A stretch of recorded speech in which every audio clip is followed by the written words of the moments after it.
आज आपण बेसिक शिकणार आहोत. इंग्रजी म्हणजे इंग्लिशमध्ये काय असतं, इंग्रजीमध्ये काय असतं हे आपण आज शिकणार आहोत. जसं मराठीमध्ये व्याकरण असतं, म्हणजे व्याकरण यायला लागलं की आपल्याला मराठी बोलायला येतं असं आहे का? आपली मराठी ही मातृभाषा आहे, तर मराठी आपल्याला न व्याकरण शिकताही आपल्याला चांगलं बोलायला येतं. म्हणजे याचा अर्थ भाषा शिकण्यासाठी व्याकरणाचीच गरज असते असं नाही, तर ती आपली मातृभाषा आहे म्हणून आपल्याला मराठी उत्तम येते. तेच जर आपण कर्नाटकात जन्माला आलो असतो तर आपल्याला कन्नड अति उत्तम बोलायला आलं असतं.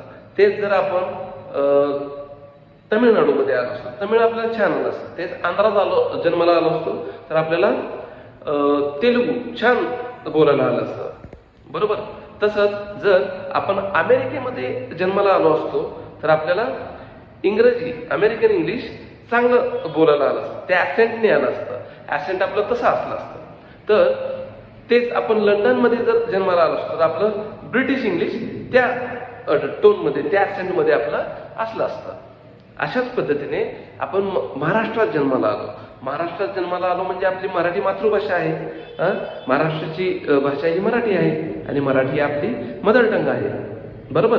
मग मराठी आपल्याला उत्तम येतं. मराठी काय आपण जन्माला आलो आणि व्याकरण शिकून बोलायला लागलो का? नाही, तर with the help of observation आपण काय केलं, मराठी बोलायला शिकलो, बरोबर. म्हणजे आपण सततचे कंटिन्यू कंटिन्यू आपण काय करत गेलो, कंटिन्यू लिसनिंग ऑब्झर्वेशन. मग आपल्याला काय झालं, विथ द रिपिटेशन मध्ये आपल्याला ते कळायला लागलं की हो, ह्याला आई म्हणतात, ह्याला बाबा म्हणतात, दीदी म्हणतात. मग हो, हे टेबल आहे, हे चेअर आहे. जसं जसं आपण मोठे होत गेलो म्हणजे आपल्यात काय झालं हे सांगायला लागले, ऑब्झर्वेशन लिसनिंग. त्यामुळे आपल्याला काय झालं, ती भाषा यायला लागली. म्हणजे भाषा शिकण्यासाठी कोणकोणत्या गोष्टींची गरज असते, तर फर्स्ट ऑब्झर्वेशन, लिसनिंग. आता आपल्याला इंग्रजी शिकायचं आहे, मग इंग्रजी शिकण्यासाठी काय काय गरजेचं आहे आपल्याला, तर म्हणजे छान इंग्रजी शिकण्यासाठी प्रथम काय यायला हवं आपल्याला.